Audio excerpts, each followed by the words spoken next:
नमस्कार मंडळी, वाजले होते संध्याकाळचे 5:45. शुभ संध्याकाळ तुम्हा सर्वांना.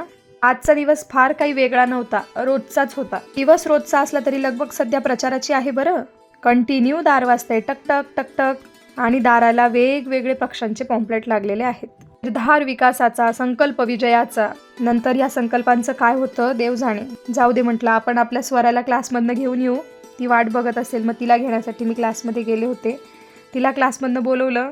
येताना बघितलं तर मॅडमला पण सर्दी झालेली होती. लहानपणी हे खूप खायचे, त्यामुळे आज जरा मला चहाच्या वेळी डोनटची आठवण झाली होती. चहासाठी मी साखर वापरत नाही, चहासाठी मी गुळाची पावडर वापरते. तसं मुळात चहाच आम्ही रोज घेत नाही, कधीतरी वाटलं तर चहा होतो.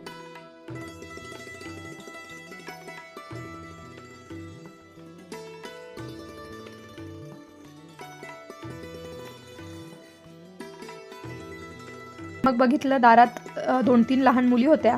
ते काय होतं माहिती आहे का, आंधळा पांगळ्यांना मदत करा. हे आम्ही पण लहानपणी शाळेकडनं बुक मिळायचं ते घेऊन बरंच फिरलोय बरं. त्यानंतर मी बसले होते. बसल्यानंतर शुभ्रा उठली. शुभ्राची थोडी किरकिर चालू होती, कारण तिला बरं नाही आहे, तिला थोडा ताप वगैरे येतोय. मुलं आजारी पडतात, तारांबळ मात्र प्रत्येक आईची मुलांमागे होत असते. जेवण करून संध्याकाळची म्हणजे रात्रीच्या जेवणाची भांडी वगैरे घासून घेत होते.